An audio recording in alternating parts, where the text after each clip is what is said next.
বাঙালির পায়ের তলায় সর্ষে এ কথাটা যে সত্য তা আমাকে দিয়েই আমি বুঝতে পারি। হঠাৎ করে মনে হলো যে এবারে সিকিম ঘুরে আসি, কারণ নর্থ সিকিমটা খুলে গেছে। ট্রেনের টিকিট দেখতে গিয়ে দেখি একটাও ট্রেনের টিকিট নেই, তাই অগত্যা ভাবলাম বাসেই যাব। বাসের টিকিট করতে গিয়ে ওরে বাপরে বাপ, একই অবস্থা। যা স্লিপারে দেখছি তা প্রায় আমার চক্ষু চড়ক গাছ। 2000-3000 নিচে কোনো টিকিট নেই। তাহলে কি আমাদের ঘুরতে যাওয়া হবে না? তা কি হয়? তাই একেবারে শেষ অপশান হিসাবে দেখলাম যে NBSTCর যে বাসগুলো আমাদের ধর্মতলা থেকে ছাড়ে সেগুলো প্ল্যান করলে কেমন হয়।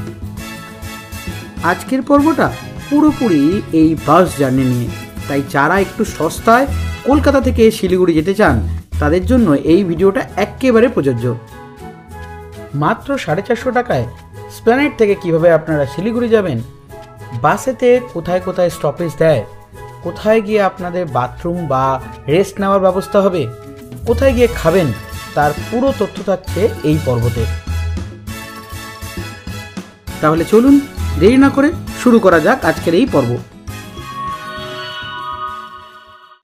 কলকাতার সব থেকে ব্যস্ততম জায়গা আর আমার প্রিয় এই স্প্ল্যানেড মেট্রো স্টেশনের ঠিক পাশে পিয়ারলেস ভবনের ঠিক উল্টো দিকে আমরা এসে পৌঁছালাম এই L20 বাস স্ট্যান্ডে। কেনাকাটির জন্য বেশ কিছুবার আসা হলেও এই বাসে চড়ার জন্য কখনোই এখানে আসা হয়নি। এখানে একটা জিনিস বলার বিষয় আছে যে আমি কিন্তু প্রথমবার এখানে এই বাসেতে জার্নি করছি। বিশেষত সারা রাত ব্যাপী টানা এখান থেকে একটা লম্বা প্রায় 600 কিলোমিটার রাস্তা আমাদের কিন্তু এই বাসেতে জার্নি করতে হবে, এবং সেটা একেবারে নর্মাল বাসেতে। কোনো ওয়েটিং রুম আমি দেখতে পাচ্ছি না, কিন্তু শৌচালয়টা আছে। আর কাউন্টারটা কোথায় দেখি, ওই যাচ্ছে এখানটা আছে দেখতে পাচ্ছি, এটা হলো কাউন্টার।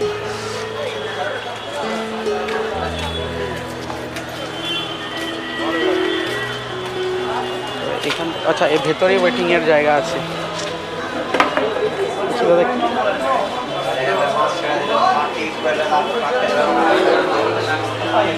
বসার জায়গাটা রয়েছে। শেষমেশ জানতে পারলাম যে আমাদের বাসটা এটার নাম্বার হলো WB63B6331। ঠিক আছে, এই বাসটাই আমাদের যাবে মেনলি এখান থেকে শিলিগুড়ি টানা। এখন বাজে 5:04 আর আমাদের রিপোর্টিং টাইম ছিল 5:15-তে, আর 5:30টায় বাসটা মেনলি ছাড়বে। তো যে 5:30টার যে বাসটা সেটা কিন্তু পুশব্যাক নেই, নর্মাল বাস আছে। 450 টাকা করে টিকিট ছিল, আমি সেটাই রেড বাস থেকে কেটেছি। মোটামুটি 25 টাকা করে আরও বেশি লেগেছে। বাস টার্মিনালের ঠিক সামনে, মানে বাস যেখানে দাঁড়িয়ে তার ঠিক সামনে অনেক এরকম দোকান আছে। তো রাতের বেশ কিছু খাওয়া দাওয়া আপনারা এখান থেকে নিতে পারেন, বিশেষত জল টলগুলো বেশ পাওয়া যাচ্ছে। পালস নিয়ে নিলাম, জল নিয়ে নিয়েছি, আর কিছু লাগবে না। মোটামুটি বাকি খাওয়া দাওয়া রয়েছে সঙ্গে, হয়ে গেল। এখান থেকে এই SBSTC বাসও ছাড়ে, আবার NBSTCরও বাস ছাড়ে। তো রকেট বাসগুলোতে আমরা টিকিট পাইনি, হঠাৎ করে প্ল্যান, তাই পাইনি একেবারে। আর এই দুটো রকেট বাস আছে, এবং এগুলো কিন্তু বেশ ভালো পুশব্যাক সিস্টেম থাকে, 2x2 সিট হয়। আর এটা হলো আমাদের বাস মেনলি।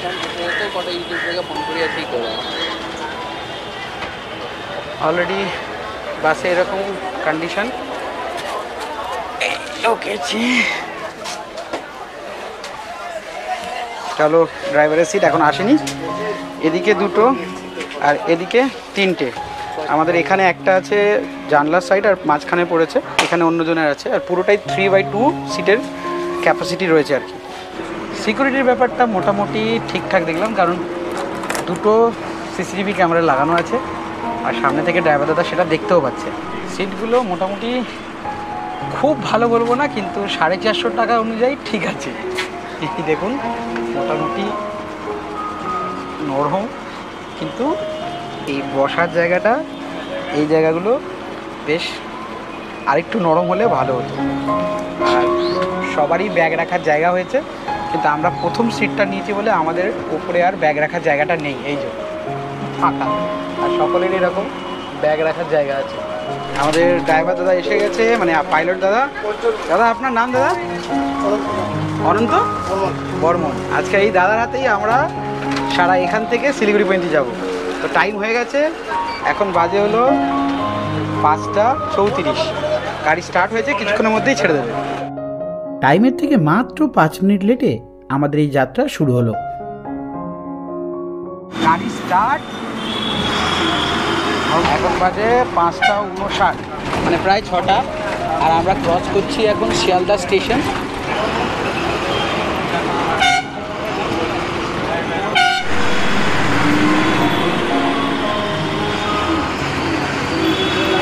দেখতে দেখতে বিধাননগর, লেক টাউন, কেষ্টপুর, বাগুইহাটি হয়ে এয়ারপোর্ট আমরা ক্রস করলাম। রাস্তায় তখন বীভৎস জ্যাম, আর এই জ্যাম পেরোতে পেরোতেই আমাদের বেশ কিছু সময়টা নষ্ট হলো। কোথায় কোথায় দাঁড়াবে এই গাড়িটা? কোথায় কোথায় দাঁড়াবে?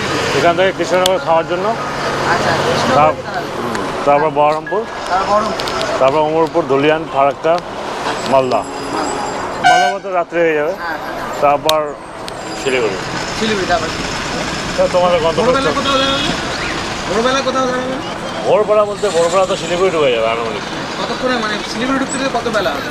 আমরা তো আশা করি 5টা, 4:30, 5টা আমাদের ঢুকাবে। খুব ভালো, খুব ভালো, আমাদের খুব ভালো, আমাদের দারুণ হবে যদি না জ্যাম থাকে। মোটামুটি বারাসাত ক্রস করে গেছি আমরা, এখন অনেকটা এগিয়ে গেছি বারাসাত ক্রস করে।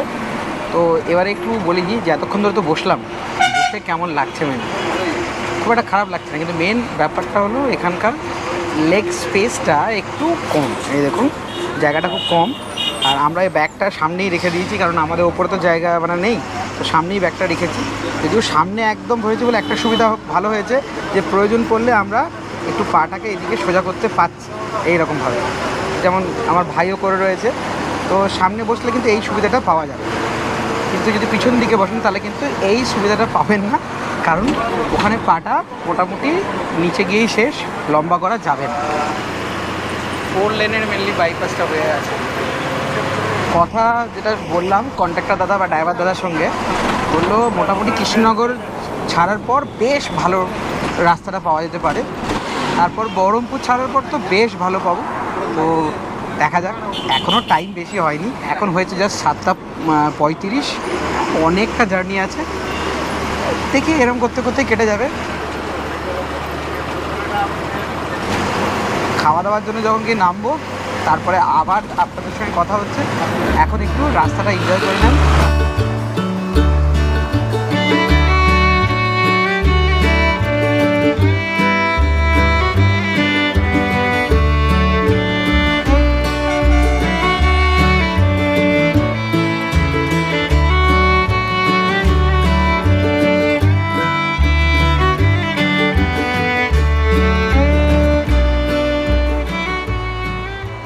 ছিল লখনৌ আর হায়দ্রাবাদের খেলা, আর এই বসে বসে অনেক তো লম্বা জার্নি, কী করবো, খেলা দেখতে দেখতে যাচ্ছি।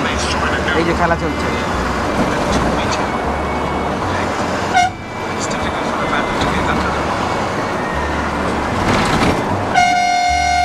চলে এসেছি কৃষ্ণনগরে।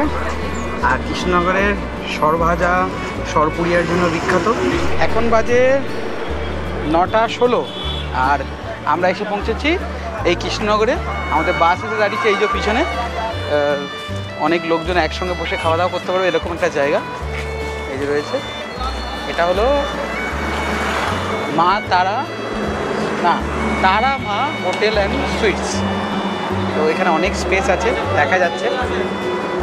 খাওয়া দাওয়ার সাথে মেল এবং ফিমেল টয়লেটও বেশ সুন্দর এখানে ব্যবস্থা রয়েছে। এখানে কিন্তু লজিংয়েরও ব্যবস্থা রয়েছে। এটা সরভাজা তো দাদা, আর এটা সরপুরিয়া, সাদাটা সরপুরিয়া।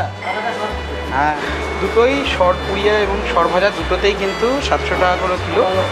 এই যেটা যদি নিয়ে রাতের খাওয়ার পরে একটু যদি মুখে দেওয়া যায়, তাহলে এখানকার যে মেনলি স্পেশালিটি সেটা তো পাওয়া যাবে আর কি।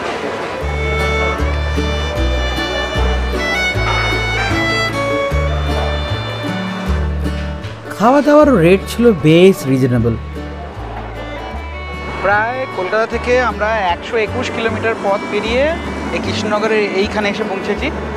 আর আসতে মোটামুটি আমরা শুরু করেছিলাম ওখান থেকে 5:35 নাগাদ, আর এখন আমরা এসে পৌঁছেছিলাম 9:16 নাগাদ।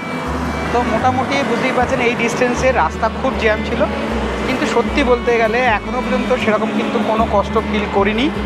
আর হ্যাঁ, একটা জিনিস ঠিক, যে সুপার যেগুলো লাক্সারি যে ভলভো বাসগুলো আছে সেগুলোর মতো হয়তো কমফোর্টেবল নয়, কিন্তু পর্যন্ত যেই পরিমাণ টাকা নিচ্ছে, মানে 450 টাকায় যে পরিমাণ হওয়া উচিত ঠিক সেরকমই আছে এবং এখন অবধি ঠিকঠাক।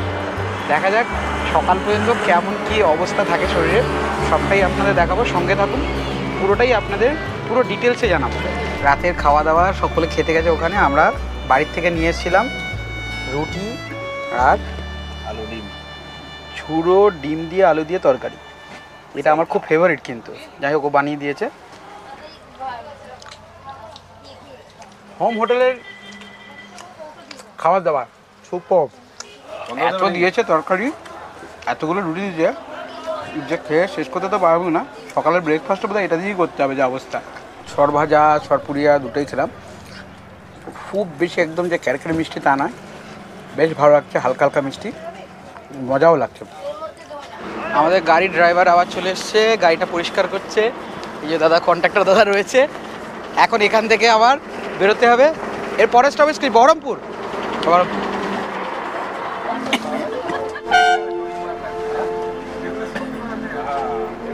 সামনে থেকে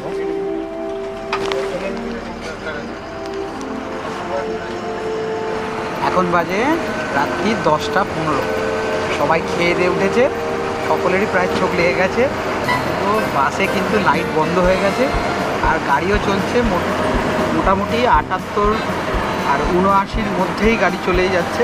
মানে আমাদের পিছনে সকলেই প্রায় ঘুমিয়ে পড়েছে, ঘুটঘুটে অন্ধকার। যতক্ষণ আমাদেরও চোখ চলছে ততক্ষণ এই রাস্তার মজাটা আপনাদের দিচ্ছি, আর যখন ঘুম পেয়ে যাবে চোখ বন্ধ করব তখন আর ভিডিও করতে পারবো না, একটু রাস্তার মজাটা নিই।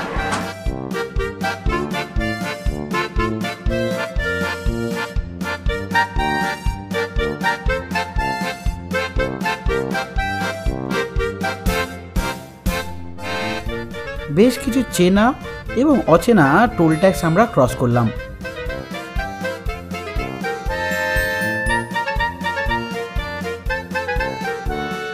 এখন বাজে 12টা আর আমরা বহরমপুর থেকে অনেকটা এগিয়ে এসেছি। তো এই জায়গাতে একটু কিছুক্ষণের জন্য দাঁড়াবে, কারণ অনেকক্ষণ ধরে ট্রাভেল করে আসার পর সকলেরই প্রায় একটু হালকা হওয়ার ব্যাপার থাকে। তো ছেলেদের এখানে হালকা হওয়ার ব্যবস্থা আছে, কিন্তু মেয়েদের নেই। তো দেখা যাক আগে কোথায় গিয়ে দাঁড়ায়। এবারে আবার গাড়িতে ওঠার পালা। কিছুক্ষণে জাস্ট 5-10 মিনিটের রেস্ট হলো।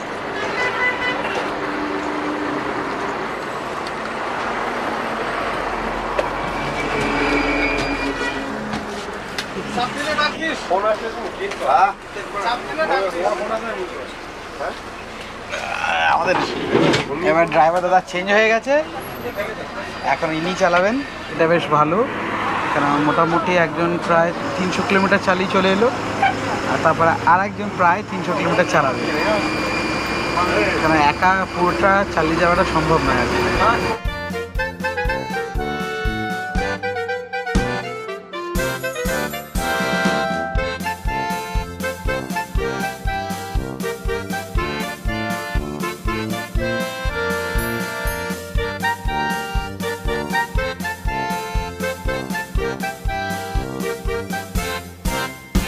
আমরা এখন ক্রস করছি হলো মেনলি ফারাক্কা ব্রিজ।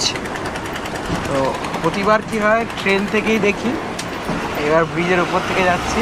আর এই যে বাঁ দিকে যেটা রয়েছে এটা হলো ট্রেনে যাওয়ার জায়গাটা, ফারাক্কা রানীগঞ্জ হাইওয়ে। আর ফারাক্কাটা ক্রস করে আসার পর এই টোলটা পড়ে মেনলি।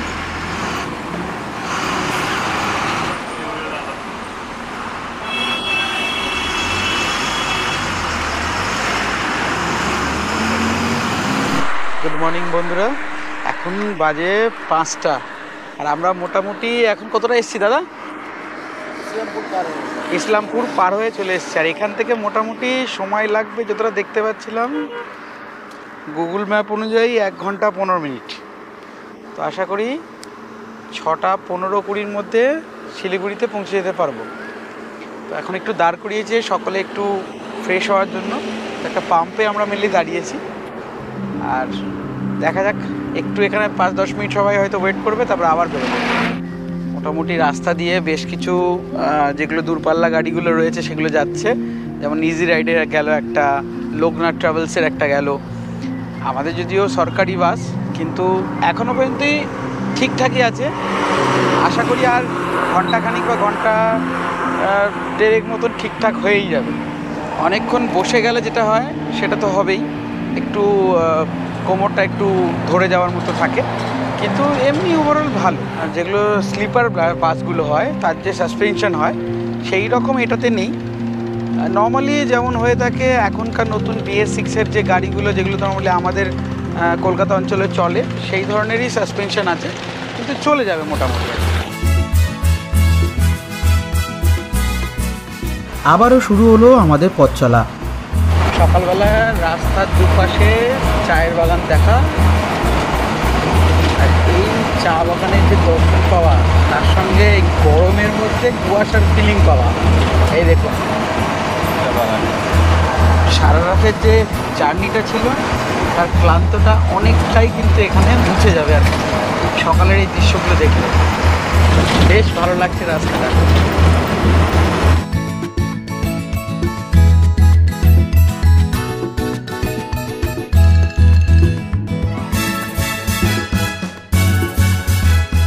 শেষ হলো সবুজের রাজত্ব আর শুরু হলো এই ইটপাটকেলের শহর।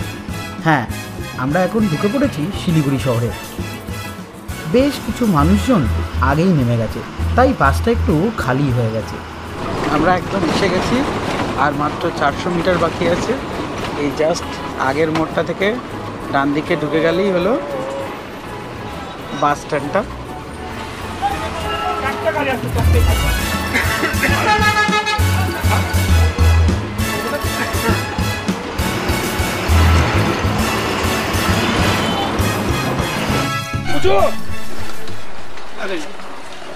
কোথায় যাবেন? সব দার্জিলিংয়ে না, আমাদের এই গাড়ির টাটা করার পালা। তো ওভারঅল পুরো যদি রিভিউটা দিই তাহলে শুরুর থেকেই বলি, গাড়ি যখন প্রথম স্টার্ট করেছে জাস্ট 4 মিনিট লেটে, এখানে ঢুকে গেছে প্রায় 20 মিনিট আগে। আর সিটগুলো মোটামুটি ঠিকঠাক ছিল, 450 টাকায় যেমন হয় তেমনই ছিল। গাড়ির যে ড্রাইভার ছিল সেও অপূর্ব, দুজন ড্রাইভার ছিল মেনলি, দুজনেই খুব ভালো। আর কন্ডাক্টর দাদা তো বেশ ভালো, পুরোটাই গল্প করতে করতে এলাম। এবং সবথেকে বড় ব্যাপার হলো কোনো জিনিসে এনাদের খুব একটা মুখে যে ভারী বা বিরক্ত বোধ এরকম কিছু আমি দেখতে পেলাম না। হ্যাঁ, হয়তো সেই রকম লেভেলের ভলভোর যে কমফোর্টেবল সেটা হয়তো এখানে ছিল না, কিন্তু বেশ ভালো। তো আসতেই পারেন, যদি কখনো ট্রেনের টিকিট না পান তাহলে এটাতে কিন্তু দেখতে পারেন। যদি পুরো এই পর্বটা ভালো লেগে থাকে আর যদি পুরো ইনফরমেশান দিয়ে থাকি, তাহলে বন্ধুরা একটা রিকোয়েস্ট রইল, একটা লাইক, একটা কমেন্ট আর শেয়ার করতে একদম ভুলবেন না। আর আমার এই চ্যানেলে যদি নতুন হয়ে থাকেন তাহলে চ্যানেলটিকে সাবস্ক্রাইব করে আমার পাশে থাকুন।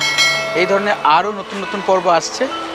আর এর পরের পর্বতে এখান থেকে এই তেনজিং নোরগে যে বাস স্ট্যান্ড, এখান থেকে গ্যাংটক আমরা কিভাবে যাচ্ছি আর সেটা কত কস্ট পড়ছে বা কিভাবে পুরো রাস্তাটা কভার করব সেটা আপনারা দেখতে পাবেন। তাই সঙ্গে থাকুন, দেখা হচ্ছে পরের পর্বতে। ততক্ষণের জন্য টাটা, গুড বাই, সকলে ভালো থাকবেন, সুস্থ থাকবেন।